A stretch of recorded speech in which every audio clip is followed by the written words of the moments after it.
ಅವರು ವೃತ್ತಿಯಲ್ಲಿ ಪಿಎಸ್ಐ ಅಧಿಕಾರಿಗಳು. ಕೈ ತುಂಬ ಸಂಬಳ, ತಿಂಗಳಿಗೊಂದಿಷ್ಟು ಗಿಂಬಳ ಅಂತ ತಗೊಂಡು ಆರಾಮಾಗಿದ್ರು. ಆದ್ರೆ ಹಣದಾಸೆಗೆ ವೃತ್ತಿ ಬಿಟ್ಟು ದರೋಡಿ ಮಾಡೋದನ್ನ ಪ್ರವೃತ್ತಿ ಮಾಡಿಕೊಂಡು ಈಗ ಜೈಲಿನಲ್ಲಿ ಮುದ್ದೆ ಮರೆಯುತ್ತಿದ್ದಾರೆ. ಹಾಗಿದ್ರೆ ಯಾರು ಆ ಕಳ್ಳ ಖತರ್ನಾಕ್ ಪಿಎಸ್ಐಗಳು ಅಂತೀರಾ? ಇಲ್ಲಿದೆ ನೋಡಿ. ಕಳ್ಳ ಕಳ್ಳ ಕಳ್ಳ ಕಳ್ಳ ಕಳ್ಳರು ನಾವೆಲ್ಲರೂ.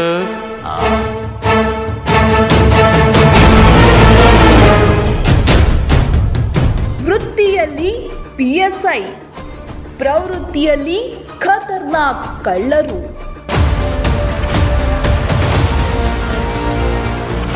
ಚಿನ್ನಾಭರಣ ವ್ಯಾಪಾರಿಯನ್ನ ಅಡ್ಡಗಟ್ಟಿ ದರೋಡೆ.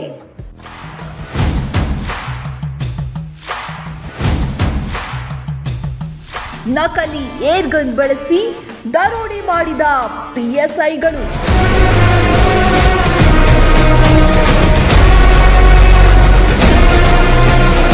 ಈ ಫೋಟೋದಲ್ಲಿರುವ ವ್ಯಕ್ತಿಗಳ ಹೆಸರು ಮಾಳಪ್ಪ ಹಾಗೂ ಪ್ರವೀಣ್ ಕುಮಾರ್. ಇಬ್ಬರು ಕೂಡ ಹಾವೇರಿ ಜಿಲ್ಲೆಯ ಪಿಎಸ್ಐಗಳು. ಸರ್ಕಾರದ ಸಂಬಳ ಪಡೆಯುತ್ತಿದ್ದ ಈ ಐನಾದಿಗಳು ಸರ್ಕಾರಿ ಲೈಸೆನ್ಸ್ ಪಡೆದ ದರೋಡೆಕೋರರು ಅಂದರೆ ತಪ್ಪಾಗಲ್ಲ. ಹೌದು, ಕೈಯಲ್ಲಿ ಅಧಿಕಾರ ಇದೆ ಅಂತ ಇಷ್ಟು ದಿನ ಇವರು ಮಾಡಿರೋ ಅಕ್ರಮಗಳು ಒಂದಲ್ಲ ಎರಡಲ್ಲ. ಇವರಿಬ್ಬರ ಬಗ್ಗೆ ತನಿಖೆ ಮಾಡ್ತಾ ಹೋದರೆ ಒಂದು ಮಹಾಪ್ರಬಂಧವನ್ನೇ ರಚಿಸಬಹುದು. ಅಷ್ಟು ಕಡು ಭ್ರಷ್ಟರು, ನೀಚರು. ಅಂಥ ಭ್ರಷ್ಟ ಪೊಲೀಸ್ ಅಧಿಕಾರಿಗಳು ಈಗ ಪೊಲೀಸರ ಕೈಯಲ್ಲಿ ಬಂಧನಕ್ಕೊಳಗಾಗಿ ಜೈಲು ಸೇರಿದ್ದಾರೆ. ಹೌದು, ದಾವಣಗೆರೆ ನಗರದ ಕೆಎಸ್ಆರ್ಟಿಸಿ ಬಸ್ ನಿಲ್ದಾಣದಲ್ಲಿ ಚಿನ್ನದ ಒಡವೆ ತಯಾರಿಕಾ ವ್ಯಕ್ತಿಯನ್ನು ಅಡ್ಡಗಟ್ಟಿ ಅದರಿಂದ ಸುಮಾರು 78.150 ಗ್ರಾಂ ಚಿನ್ನದ ಗಟ್ಟಿ, ಬೇಬಿ ಉಂಗುರಗಳನ್ನು ಕಸಿದುಕೊಂಡು ಬೆದರಿಕೆ ಹಾಕಿ ಕಳಿಸಿದ್ದಾರೆ. ಕಾರವಾರ ಮೂಲದ ವಿಶ್ವನಾಥ್ ದಾವಣಗೆರೆಯಿಂದ ಚಿನ್ನದ ಗಟ್ಟಿ ತೆಗೆದುಕೊಂಡು ಹೋಗಿ ಚಿಕ್ಕ ಮಕ್ಕಳ ಉಂಗುರ, ಕಿವಿಯೋಲೆ ಸೇರಿದಂತೆ ಬಂಗಾರದ ಆಭರಣಗಳನ್ನು ಸಿದ್ಧಪಡಿಸುತ್ತಿದ್ದರು. ಅದನ್ನೇ ಬಂಡವಾಳ ಮಾಡಿಕೊಂಡ ಇಬ್ಬರು ಪಿಎಸ್ಐಗಳು, ನೀನು ಬಂಗಾರವನ್ನು ಗೋವಾಗೆ ಸ್ಮಗ್ಲಿಂಗ್ ಮಾಡ್ತಾ ಇದೀಯಾ, ನಮಗೆ ಮಾಹಿತಿ ಬಂದಿದೆ, ನಿನ್ನನ್ನು ಅರೆಸ್ಟ್ ಮಾಡ್ತೀವಿ ಅಂತ ಹೆದರಿಸಿದ್ದಾರೆ. ಆಗ ಬಂಗಾರದ ಆಭರಣ ತಯಾರಿಕಾ ವಿಶ್ವನಾಥ್, ಇಲ್ಲ ಸರ್, ನಾನು ಹಣ ಕೊಟ್ಟು ಖರೀದಿ ಮಾಡಿಕೊಂಡು ಹೋಗುತ್ತಿದ್ದೇನೆ, ನಾನು ಆಭರಣ ತಯಾರು ಮಾಡಿ ಮಾರುತ್ತೇನೆ ಎಂದರೂ ಬಿಡದ ಪಿಎಸ್ಐ ಮಾಳಪ್ಪ ಹಾಗೂ ಪ್ರವೀಣ್ ಕುಮಾರ್ ಬಂಗಾರವನ್ನು ಕಸಿದುಕೊಂಡು ಹೋಗಿದ್ದಾರೆ. ನಿನ್ನೆ KTJ ನಗರದಲ್ಲಿ ಒಂದು ದರೋಡೆ ಪ್ರಕರಣವನ್ನು ದಾಖಲು ಮಾಡಿ ಅದರಲ್ಲಿ ಇಬ್ಬರು PSI ಮತ್ತು 5 ಜನ ಪಬ್ಲಿಕ್ಕು, ಅದರಲ್ಲಿ ಇಬ್ಬರು ಜ್ಯುವೆಲರ್ಸು ಸೇರಿ ಅರೆಸ್ಟ್ ಮಾಡಿ ಈಗಾಗಲೇ ನ್ಯಾಯಾಂಗ ಬಂಧನಕ್ಕೆ ಒಪ್ಪಿಸಿದ್ದೇವೆ. ಮೊನ್ನೆ ರಾತ್ರಿ ಒಬ್ಬ ಚಿನ್ನದ ವ್ಯಾಪಾರಿ ವಿಶ್ವನಾಥ್ ಅಂತ ಕಾರವಾರದಿಂದ ಅವರು ಇಲ್ಲಿ ಸಣ್ಣದು ಚಿನ್ನದ ಪೀಸಸನ್ನು ತೊಗೊಂಡೋಗಿ ಅವರು ಸಣ್ಣ ಪುಟ್ಟ ಚಿನ್ನವನ್ನು ಮಾಡ್ಕೊಂಡು ಬಂದು ಇಲ್ಲಿ 2-3 ಜನ ಆಭರಣದ ವ್ಯಾಪಾರಿಗಳಿಗೆ ಮಾರಾಟ ಮಾಡಲಿಕ್ಕೆ ಬರ್ತಾ ಇರ್ತಾರೆ. ಇವ್ರಿಗೆ ಮಾಹಿತಿ ಇದ್ದ ಆಧಾರದ ಮೇಲೆ KSRTC ಬಸ್ ಸ್ಟ್ಯಾಂಡಿಗೆ ಅವರು ಆಗಲೇ ಹೋಗಲಿಕ್ಕೆ ಹೊರಟಾಗ ಅವರಿಗೆ ಬಲವಂತದಿಂದ ಕರ್ಕೊಂಡು ಬಂದು, ನೀನು ಇಲ್ಲಿಗಲ್ ಆಗಿ ಗೋಲ್ಡನ್ನು ದುಬೈ ಮತ್ತು ಗೋವಾಗೆ ಸ್ಮಗಲ್ ಮಾಡ್ತಾ ಇದೆಯಾ, ನಮಗೆ ಮಾಹಿತಿ ಇದೆ, ಹಾಗಾಗಿ ನಿನ್ನ ಮೇಲೆ ಕೇಸ್ ಮಾಡ್ತೀವಿ ಅಂತ ಹೇಳಿ ಎದುರಿಸ್ತಾರೆ.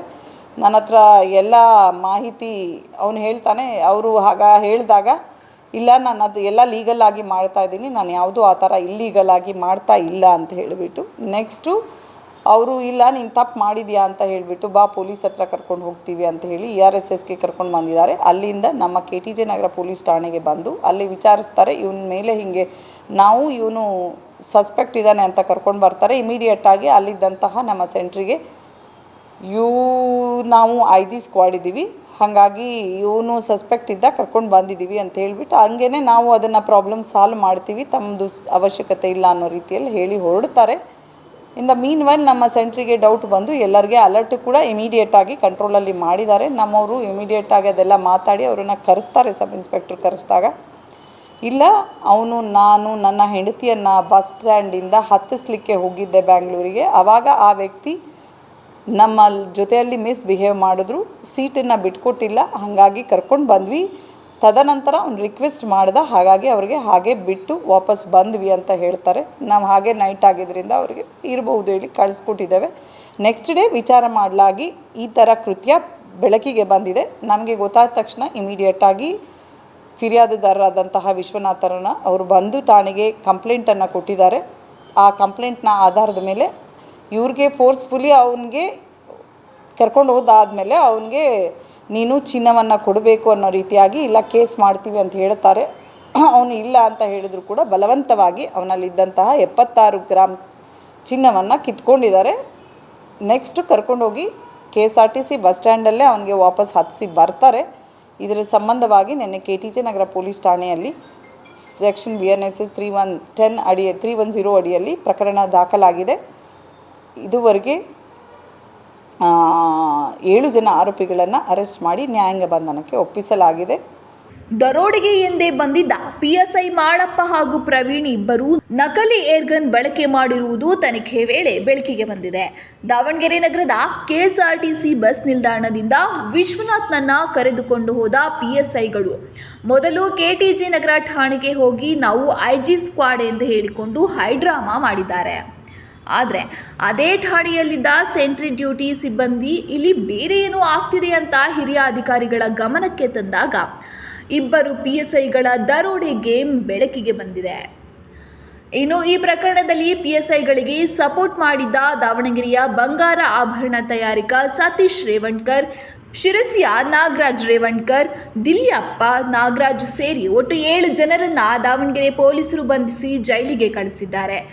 ಶಿಸ್ತಿನ ಇಲಾಖೆಯ ಸಿಬ್ಬಂದಿಯೇ ದರೋಡೆ ಮಾಡಿರೋದ್ರಿಂದ ಇದನ್ನು ಗಂಭೀರವಾಗಿ ಪರಿಗಣಿಸಿ 30 ದಿನದೊಳಗೆ ಚಾರ್ಜ್ ಶೀಟ್ ಸಲ್ಲಿಸಿ ಅವರ ವಿರುದ್ಧ ಕಠಿಣ ಕ್ರಮ ಜರುಗುವಂತೆ ನೋಡಿಕೊಳ್ಳುತ್ತೇವೆ ಎನ್ನುತ್ತಾರೆ ದಾವಣಗೆರೆ SP ಉಮಾ ಪ್ರಶಾಂತ್. ಇದರಲ್ಲಿ ಇಬ್ಬರು ಸಬ್ ಇನ್ಸ್ಪೆಕ್ಟರ್ ಇದ್ದಾರೆ, ಒಬ್ಬರು ಪ್ರವೀಣ್ ಅಂತ ಹೇಳಿ, ಇನ್ನೊಬ್ಬರು ಮಾಡಪ್ಪ ಅಂತ ಹೇಳಿಬಿಟ್ಟು ಇಬ್ಬರು ಜ್ಯುವೆಲರ್ಸ್ ಇದ್ದಾರೆ. ಒಬ್ಬರು ಸತೀಶ್ ರೇವಣ್ಕರ್, ನಾಗರಾಜ್ ರೇವಣ್ಕರ್ ಅಂತ, ಇನ್ನು 3 ಜನ ದಿಲ್ಲಪ್ಪ, ನಾಗೇಶು, ಇನ್ನೊಬ್ಬರು ಇದ್ದಾರೆ. ಅವರು ಇವನ್ ಫ್ರೆಂಡ್ಸು, ಅವನ ಊರಿಂದ ಕರೆಸ್ಕೊಂಡಿದ್ದಾರೆ. ಇಷ್ಟು ಜನ ನಾನು ಹೇಳಿದ್ನಲ್ಲ, ಇಬ್ಬರು ಜ್ಯುವೆಲರ್ಸು, ಇನ್ನು 3 ಜನ ಪಬ್ಲಿಕ್ಕು, ಇವನ್ ಫ್ರೆಂಡ್ಸ್ ಕರೆಸ್ಕೊಂಡಿದ್ದಾರೆ. ಹೌದು, ಈಗ ಮಾಹಿತಿಯನ್ನು ಈಗಾಗಲೇ ನಾನು ಹೇಳ್ದಂಗೆ ಅಲ್ಲಿದ್ದಂತಹ ಜ್ಯುವೆಲರ್ಸಲ್ಲಿ ಒಬ್ಬರು ಕೊಟ್ಟಿರ್ತಾರೆ. ಅವ್ರ ಫೋಟೋಸು ಕೂಡ ಎಲ್ಲ ಕಳಿಸ್ಕೊಟ್ಟಿದ್ದಾರೆ. ಸೊ ಅವ್ರದ್ದು ಹೆಲ್ಪ್ ತೊಗೊಂಡು ಮಾಡಿದ್ದಾರೆ. ಹಾಗಾಗಿ ಅವ್ರಿಗೆ ಕೂಡ ಅರೆಸ್ಟ್ ಮಾಡಿದ್ವಿ. ಅದಕ್ಕೆ ಹೇಳಿದೆ, ಅವ್ರು ಎಲ್ಲಿದ್ದಾರೆ, ಅವ್ರು ಯಾವಾಗ ತೊಗೊಂಬರ್ತಾರೆ ಏನು ಅದ್ರ ಬಗ್ಗೆ ಮಾಹಿತಿ ಕೊಟ್ಟಿದ್ದಾರೆ. ಅವ್ರದ್ದು ಐಡೆಂಟಿಟಿಯನ್ನು ಕೂಡ ಹೇಳಿದ್ದಾರೆ. ಹಾಗಾಗಿ ಅವ್ರಿಗೆ ಕೂಡ ಅವ್ರ ಜೊತೆಯಲ್ಲೇ ಅರೆಸ್ಟ್ ಮಾಡುವಾಗ ಎಲ್ಲರೂ ಜೊತೆಯಲ್ಲೇ ಇದ್ದರು. ಸೊ ಹಾಗಾಗಿ ಎಲ್ಲರೂ ಜೊತೆಗೂಡಿ ಕೃತ್ಯವನ್ನು ಎಸಗಿರೋದ್ರಿಂದ ಅಷ್ಟು ಜನರು ಕೂಡ ಈಗಾಗಲೇ ಅರೆಸ್ಟ್ ಮಾಡಿದ್ದೀವಿ.